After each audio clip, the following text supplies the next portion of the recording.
Yo, boy,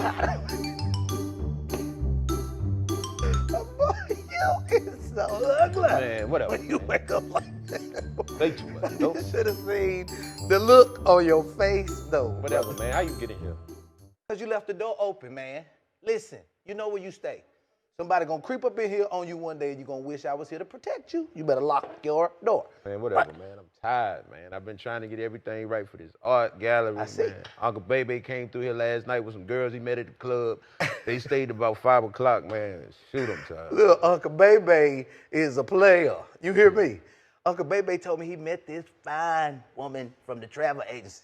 She a dime. That's what he said. Well, you know your uncle a lying piece. You know how he be doing. He be lying. He be pimping, but he be lying. Yeah, he be lying. It's too early to be talking about uncle. No. You know, today I came because, you know, today we go with me and you and Junior and Uncle Babe, we go with Pops about prostate. Oh, yeah. Prostate cancer. Yeah. Let me know how they go. Come on, Chuck. Look, I know you care about Pops' prostate cancer. Listen, man, I'm not with these clinical trials, man.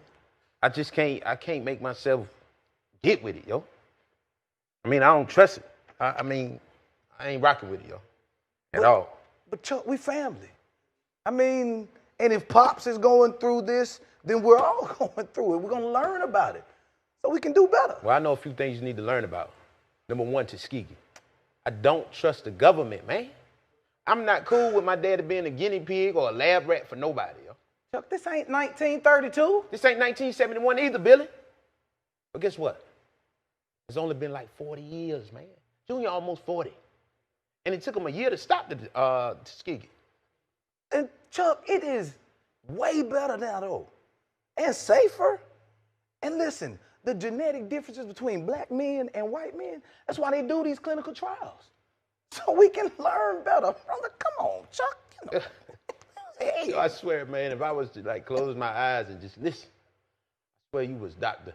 Marcus Welby or Dookie Howser. Or better yet, Heathcliff Huxtable himself. Oh. But you're not, man. Oh, you funny. You funny. Listen, Tuskegee has been way over. Almost 50 years, actually, Chuck. And everything is safer. It's better. It's different, better, Chuck. But I know what's wrong with you. I know what's wrong with you. You mad because Loretta left you for the other brother. And you think we gonna play sorry and be sorry for you. No. What the hell are you talking about? No, First no. of all, Loretta ain't leave me. She didn't leave. I told her I needed time to get myself together. That's the first thing. It, Chuck? Come Second thing is, man, you barely graduated high school. You work at Foot Locker. Granted, you're a manager. So now you're a medical expert. Number three, I feel sorry for you ignorant people. It's time to wake up, brother. The system is the rich get richer, the poor get poor. This systemic racism, man, I'm not with it, yo. And I'm not cool with my pops being a guinea pig for the government, for them to play games with him. I'm not. You know the problem with all you woke brothers? Chuck, you got the potential to paint someone a new future. You stuck in yesterday. I'm about to wake up. Man, be quiet. So what you want me to do? You want me to be cool with my daddy being a guinea pig or playing Russian roulette with his life? Well, I'm not. Because you don't get it, do you? No, you don't get it.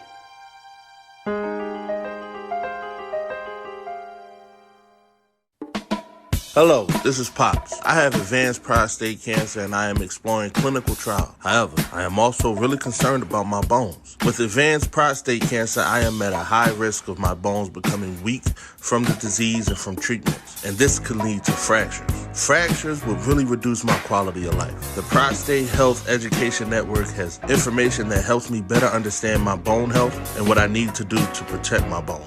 I urge all men with prostate cancer to do like I am doing and learn about their bone health at bonerisk.org.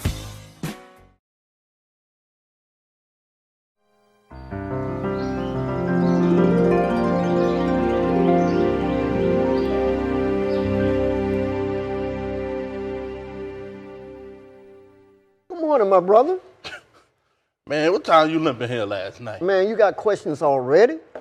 See, it wasn't last night. It was this morning. Listen, little bro. You're not as young as you used to be. And you keep on moving how you moving, chasing after them little girls with that bad hip. Man, you're liable to get killed. Man, I know, but at least I die with a smile on my face. I'm serious, Joker. I am too. Man, I waited all my life to meet some young, hot tamale, man. And boy, when I do, bruh, man, you burning eggs, man? Man, you got this room. Oh, what? Oh, I know what it is. It's the stench of hate. You ain't doing nothing but hating on your brother, man. No, that's all. That burning smell you smell is that chlamydia that hot tamale gave you a while back. Man, please, bro. Man, you keep on. Sooner or later, you ain't gonna be able to get out of bed till 1 in the afternoon. And once that happens, don't call Big Bro. Don't worry, I won't. Man, I just lay in the bed and think to myself, double the pleasure, double the fun. Man, I just lay up in this bed and 2-1.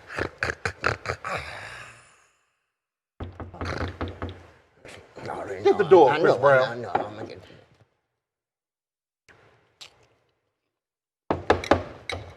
Hey. Hey, what's Come going on? on in, Junior. Hey, Come on baby. in, Billy. What's going hey, on? man, Huh? me and your What's up, pops, Pop? man, we having a little breakfast. Y'all want some, man? No, man. I just left the gym. Listen, ever since coronavirus and this quarantine thing, I've been eating up everything in sight. Had to start working it out. Boy, you looking good, though. You Well, looking good. more for me. I'm always down to eat. What You know got, where you know where it is. Wait You a know minute, where wait a it minute. is. Wait. No. Where's Charles? Pops, you know Charles is gonna be late for his own funeral. You're right. What's up, Billy? Look, Pops, I don't think Chuck is coming. What do you mean he's not coming? Listen, he tripping, man. But look, man, we can go. We can just do it without him. Look, I don't want to do it without Charles. And look, I asked for all my sons to be here. These clinical trials, they are very important. So I need everybody here with me. Now, I understand that Punky can't be here because he's on tour. But look, I need y'all to keep him in the loop for me. And let him know I'm proud of him, too. Pops, we got you. We got you. We're going to tell Punkin everything going on. But I'm just not sure about Charles right now. What's up with Chuck? Like, what's his deal? Oh, what you mean? Spit it out, Mr. Bean. What's going on with Chuck? Speak up, Billy. Look, Charles is afraid, Pops. Afraid of what? You're afraid of me dying. Nah, not you dying. He just don't trust nothing right now. He think everything is like Tuskegee. He does not trust the government. He owns systemic racism. Look, I can respect the fact that Charles is aware of the atrocities that our people have faced in this country. Arguably with our own government involved. Right. But if we're going to move forward as a people, we have to discuss the changes and advances made since then. You're right. Absolutely. You're right, bro. So, I don't want to keep talking about Chuck. I came here to discuss you. Yeah. Hey, fellas, man. Not to interrupt, man, not to speed y'all up, man, but man, I got this dime piece coming over, man, to talk to me about a vacation plan, man. Here we go. Man, wait till y'all see her. Christina Lynn. Woo! Harlem Shake. Don't hurt yourself. Look. Harlem Globetrotter. Y'all just alike. If you're trying to use this vacation to get next to this dime piece, then won't you just go ahead and say that? Don't put no vacation on it. Right. No, Pops. Listen, Make up a reason. Uncle Bebe has been known to pull a dime or two out his hat. I mean, I think there's something fishy about the whole travel agent thing because normally travel agents are trying to sell you packages for vacations, right? Right. But he thinks she's hitting on him, so he's trying to shoot his shot. There it is. That sounds about right. Well, listen, Junior. You're right. She is a travel agent, right? Right? And your uncle loves to travel. This is true. You get around. Man, seems to me it's like a match made in heaven, if you ask me. You always running game, Caddyshack. Now, you keep on.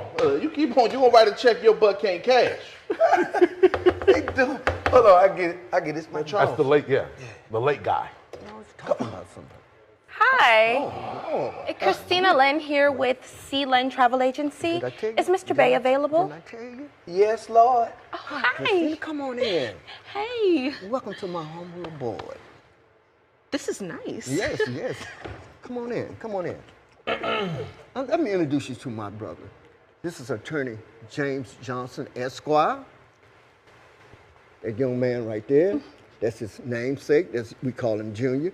When I was in your office the other day, I showed you the picture, black guy on the cover of Forbes magazine, and I told you I knew him. That's him in the flesh. Oh my God. Hi. And that young man right there, that's Billy Boy. He's the heart of the family. Gonna keep a lot of stuff going. Nice to meet you. Well, ain't you fun side? Nice to meet you too. The pleasure is all mine, Christina Lynn. Yes, Lord, I must. Nice to meet you as well. I have heard so much about you. The pleasure is mine. Yeah. Okay. So, you said you're a travel agent? Yes. Right. Let me get your coat. Oh, thank you. I appreciate that. Is something wrong? They play no. They play like that all the time. You right. They play like that all the time. Don't pay them no attention. Don't pay them no attention. Listen, I worked up a package for your getaway trip to Montego Bay. Well, all right. Hold up. So you saying you taking Uncle Bebe to Montego Bay? Oh, you heard it. Who you really taking up? Damn, man, I want to know who paying for this. That's a good question, because since we're doing packages and working packages and stuff, I want to go on a vacation. I want to go on a package vacation. You know what I mean? What can you do for me? Oh, well, I can do whatever you want. Where would you like to go? Let me think. Anywhere. We can go to the grocery store with you, to church. You know, man, praise the Lord. I'm just trying to say, anything you can. How about hey man, look at me. Bernetta's house? I can't see nothing. Here come Jacob. I tell you what, you better chill out. Because I do have Bernetta's number on speed dial. You ain't got to worry about. Hey, Christina, if you don't mind, please give me a minute. I got to talk to the boys about my brother. Just and I'll talk to you about the plan. Is this about the prostate cancer with your brother?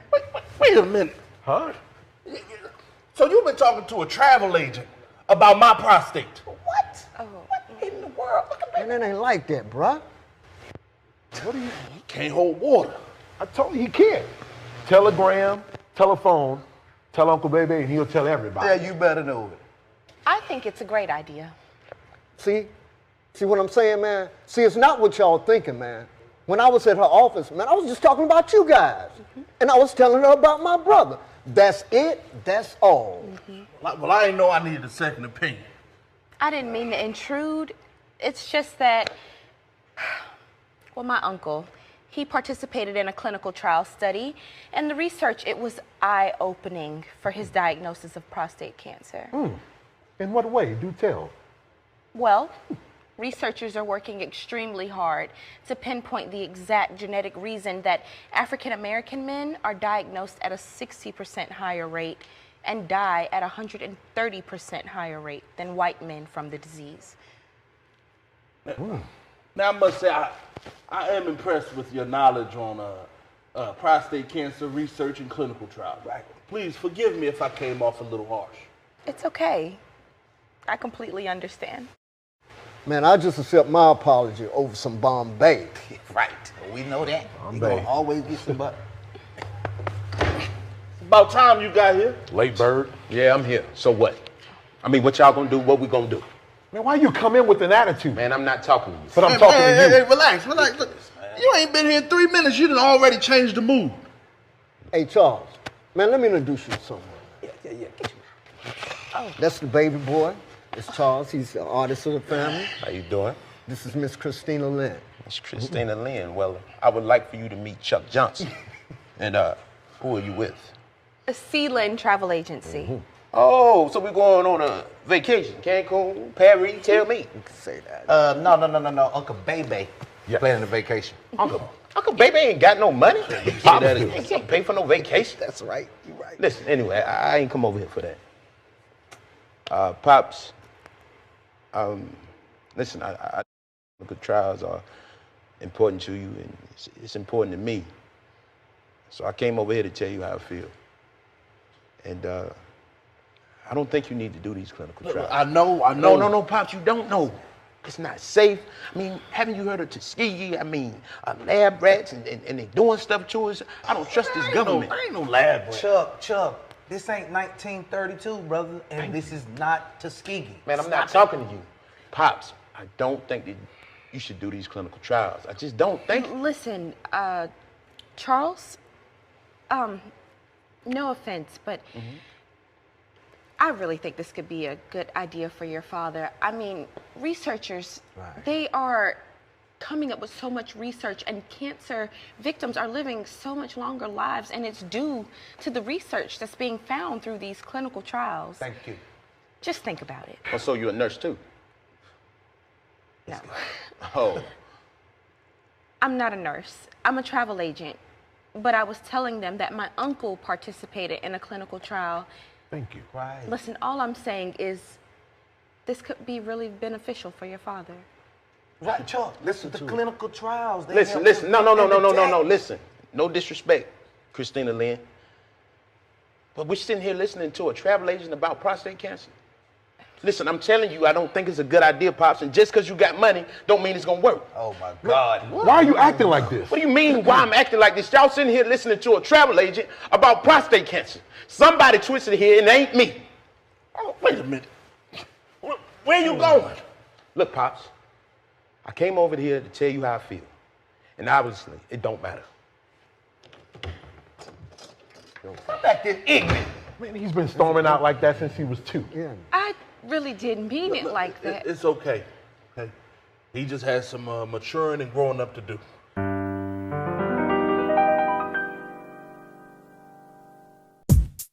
Hello, this is Junior, a member of the Daddy's Boys cast.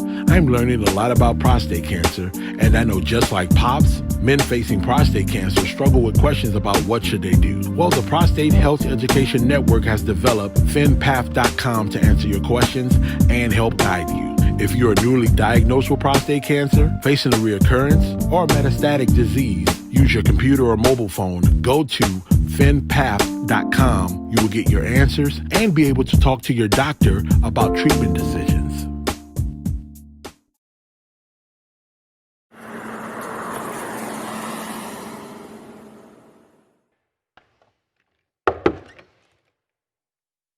So you're not answering my calls now, huh? Man, you ain't my woman. Why I'm asking your calls? Look, man, Chuck, I'm just trying to get you to understand that all the stuff Pops is going through, it's been advancement in modern medicine, bro. And after Tuskegee, they admitted everything was wrong anyway, and they got it right. So what you're saying is, after they got caught, they decided to change. Right. Chuck, all I'm saying is it's safer now, and it's better. They have learned new, better research techniques, man. Look, man, I don't want to talk about it right now. I gotta finish up this stuff for this art studio, man. A lot of work. Okay, just this last thing. In 1974, the National Commission, they did a whole thing, biomedical and behavioral research for human subjects. Man, they created a whole commission for it, Chuck. If you just read it, I'm sure you'll feel what I'm saying. Okay, I'll think about it, Billy. I promise. But right now, I need you to go. I have a human subject that's coming over, and I'm going to paint her in the nude on that chair right there. I'm going to be right here, and I'm going to paint her. I'm going to do everything that I could do in the nude. Well, you think about that. I ain't going nowhere, though. You got No. I need for you to leave. That may be her. Go ahead and open the door. Cool. Yeah! Nephew, what's going on, man? You gotta go. You gotta go. Now, man, I just came by to see my 2 favorite nephews, man. Man, boy, let me tell you. Boy, I got a red hot date tonight, boy. Check out this gear, boy. I tried to tell my boy about you acting all funny like you ain't want No, listen, you ain't gotta update me with everything you doing. Every time you come, you got to tell me. I ain't got to know. Damn, nephew, what's wrong with you? All I'm saying is I got a human subject that's coming over, and I'm going to paint her in the nude. Oh, I'm spending the night. In the nude. No. You got to go. I'm not and going you anywhere. got to go. It's time for both you to go because Nephew. I got to get right. Nephew, I'm not going I'm anywhere. serious. She on the way. I need y'all I'm to leave. on my way, too. I'm not going. It's time to go. I have a human subject that I'm painting in the Hey, nude. let me tell you something, man. Let me hit your bathroom, man, before I hit the road since you putting me out your house. Well, you hit the You bathroom. remember that, man. I ain't going nowhere. Like, This her. It's got to be. Go ahead. Go ahead. Hold on. Let me lick my lip. All right. Hey. Hey, what's going on, y'all? Y'all, You Charles, right? how you know me? Your cousin Theo, man. That's a deal. So I take it that baby ain't told y'all yet? Baby ain't told us Baby, what. tell us what? Wow. Wow, what? Look. I'm gonna make a long story short, okay? I mean, it is what it is. Wait, wait. Your Uncle Bebe. Oh, wait. Whoa. You come to my house looking for baby. Look. That don't even make no sense to me. Look, your you Uncle come Bebe. to my house Listen, looking for man. baby. That don't make Get no Uncle sense to Bebe me. out here. Your Uncle Bebe. Uncle Bebe. I know you ain't invited no guy to my house. Now I'm cool with the girls, but I ain't up with no guys. I done told you that. Don't do that no more. Look. What is you? I don't know. Invite nobody to your house. You man. know you bring the girls, but now you got Listen. a guy looking for you. I ain't got no guy looking for you, man. Right now. What I'm trying to say to you is this, is that your Uncle Bebe, look, he's my father, man. Yes, Uncle Bebe is my father. You know? Like, we share the same What you DNA. talking about? Ain't like you his daddy. What? Yeah, Uncle Bebe is my father.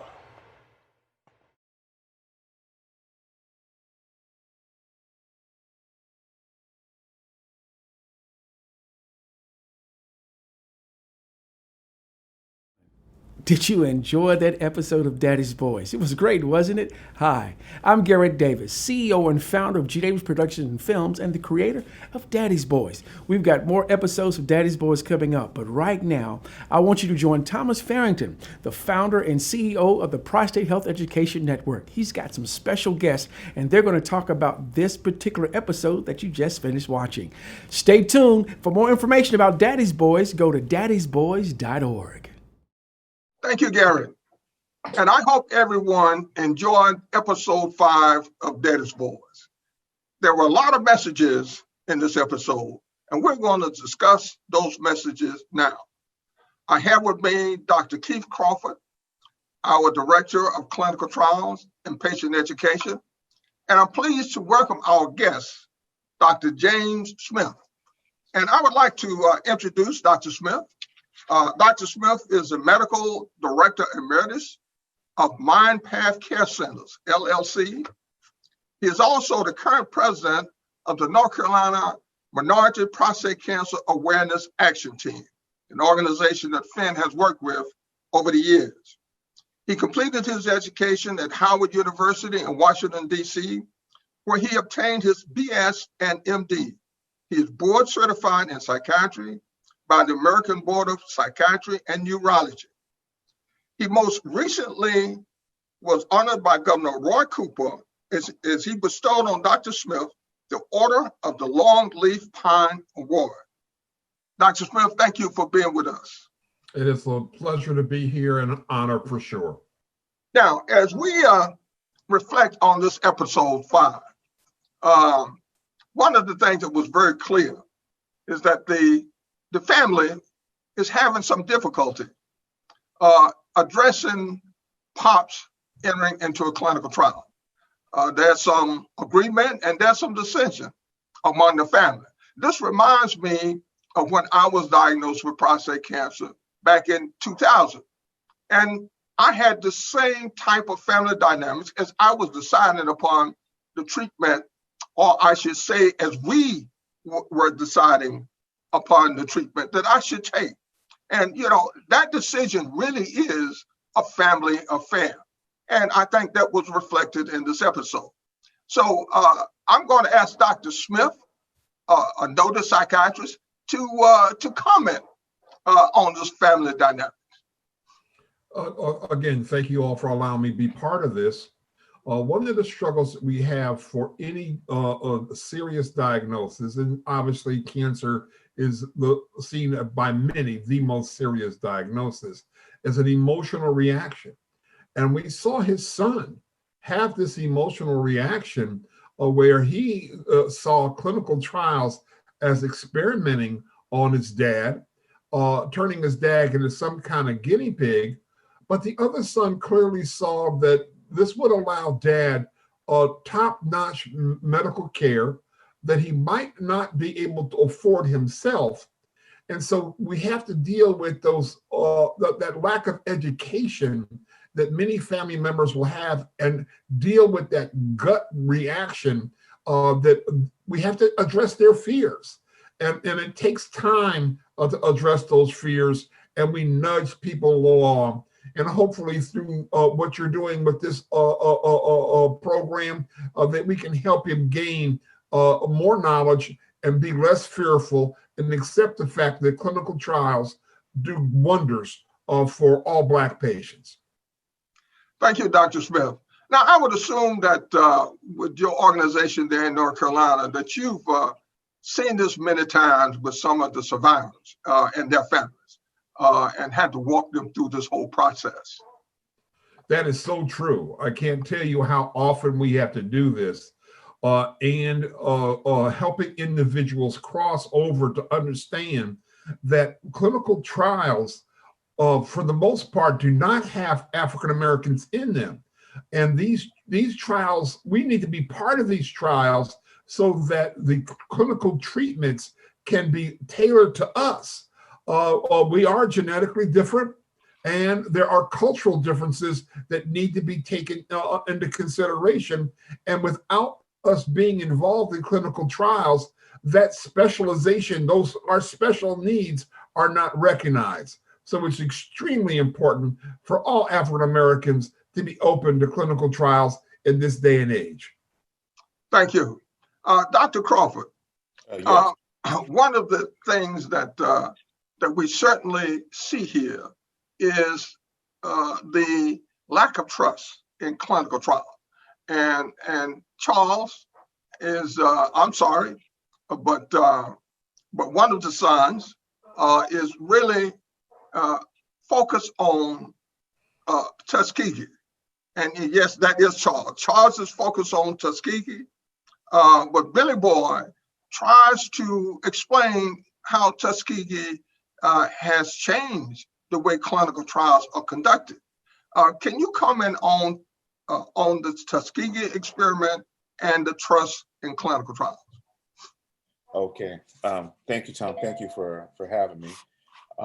Yes, this Tuskegee study, and if you think about it, people's concerns about the Tuskegee study are valid. And if you think about the implications associated with it, this was kind of the longest study, I can't say in the world, but in the United States, globally, about people who are untreated with syphilis. And this was a non-therapeutic study, because you can have which basically falls in the category of like, all we're going to do is just sit and watch. That's what they did for 40 years, is they sat and watched what happened to Black men who had syphilis. Now, there are 400 plus people who were positive for syphilis, who participated, and about 200 controls. But they never took in consideration the impact of not just the people, but also the family members. So in this case, it was very impactful because it laid the foundation for everything that we do today. 1972, 40 years later, is when it was really brought to their attention that this was wrong. And even though in 1947, they had the Nuremberg trials and they had guidelines on how to treat patients in relationship to research, this wasn't applied to what was going on in the United States. So in 72, because of this media outcry, it brought attention to this Tuskegee study. In 74, this National Research Act was passed. And this National Research Act was instrumental in laying the foundation for future biomedical and behavioral medicine research. That means that there was a need for an informed consent. Now, a voluntary informed consent. And that means that the person has to understand there are key things about it, what it's about, what side effects are, and at any given time, if they want to leave the clinical trial, they can leave it. Now, in addition to this having the patient be informed about the clinical trial, there was one other component, and this was the Institutional Review Board had to be established. For any protocol, for any research project in the United States now, it has to be evaluated and approved by an Institutional Review Board. So people will hear the term IRB. So that kind of gives you how instrumental, even though, as I said before, you had the Nuremberg trial that laid down guidelines, or a Nuremberg Code that laid down the guidelines of research. It wasn't until the Tuskegee study was brought out in the public light. And there was one other thing I wanted to say. This wasn't more clandestine or secret research that was done in the United States. The federal government knew about the research. The public health department in Tuskegee in Alabama knew about the research, even though in 1947, the Alabama passed a law that everybody had to be treated for syphilis. And then we had medical professionals, because prominent journals like JAMA and New England Journal of Medicine had talked about syphilis. So everybody knew about it, but nobody recognized that this was wrong at the time. So, well said, Dr. Crawford. Yeah, thank you, Dr. Crawford. So what would you say to Charles to get him to move off his hesitancy around clinical trials? I mean, he's within the family, he's adamant that Pops, they're going to experiment on you, and I'm not ready for you to go down that road. And what would you say to Charles? What I would have to say to Charles is first what we talked about now. The first thing is knowledge is our best defense. So the more he understands what was going on over the process. I mean, if you think about it, between 74 and 2014, you had commissions that were established. You had President Clinton in 95 apologizing about it. To me, when the president brings light to this and apologizes, this is wrong. And then this was an atrocity of the past. But what I would have to tell Charles is this, is that now it would be an atrocity not to participate in clinical trials, because the technology, as Dr. Smith said, there's socioeconomic differences and there's genetic differences. We don't know. But until African Americans participate, we'll never know. But the one key point about this is this. Tuskegee laid the foundation that protects all patients. If you participate in a clinical trial that's funded by the federal government in the United States, you're going to be protected. Not only are you going to get the best cutting edge technology, but you're going to have the best overall care. You're going to have a lot of different people looking at you, and the IRB committee is instrumental in regulating and monitoring these clinical trials. So you will be protected. So that's what I'd have to tell them. All right, thank you. Dr. Smith, do you have anything you'd like to add to that? Yeah, just Dr. Crawford's right on the money, but it's the education piece. I'd actually invite him to one of the appointments so he could hear from one of the clinical trial staff what Dad's going to be going through. And clearly, the IRB has been significant in protecting patients.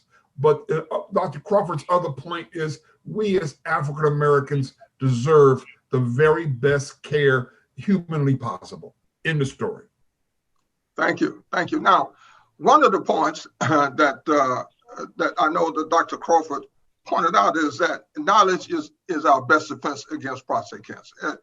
And even with clinical trials, the voluntary consent that patients have to sign to enter a trial, kind of means that they have an understanding of what that trial is about. And I know with the work that we've done with our clinical trials rally, our goal really is to educate African American men about clinical trials and to increase the participation in prostate cancer trials. Now, with prostate cancer trials, the participation of African American is on the order of 4 to 5%. And that is not statistically significant.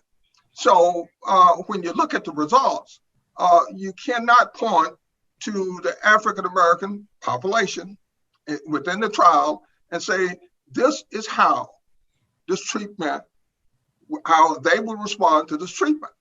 And so therefore, it's as if such a small percentage, as if we're not there at all.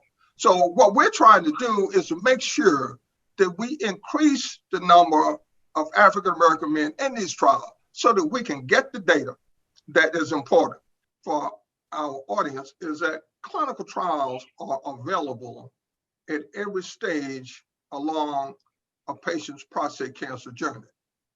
Many people have the impression that clinical trials are only for those who may not have any other treatment options. They've run out of options, but that's not the case. Clinical trials are available when you're initially diagnosed with prostate cancer and all along, during your initial primary treatment up through metastatic castration-resistant disease. So patients should really avail themselves of the information that we have about clinical trials. And all of in our fight tool, we have pulled out the actively recruiting clinical trials for prostate cancer from phase 2 through phase 4. And so they are there for you, and I encourage you to use this information to learn more about clinical trials.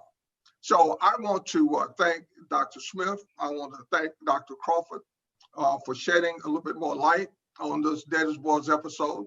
And I want to invite all of our audience back to Daddy's Boys episode 6.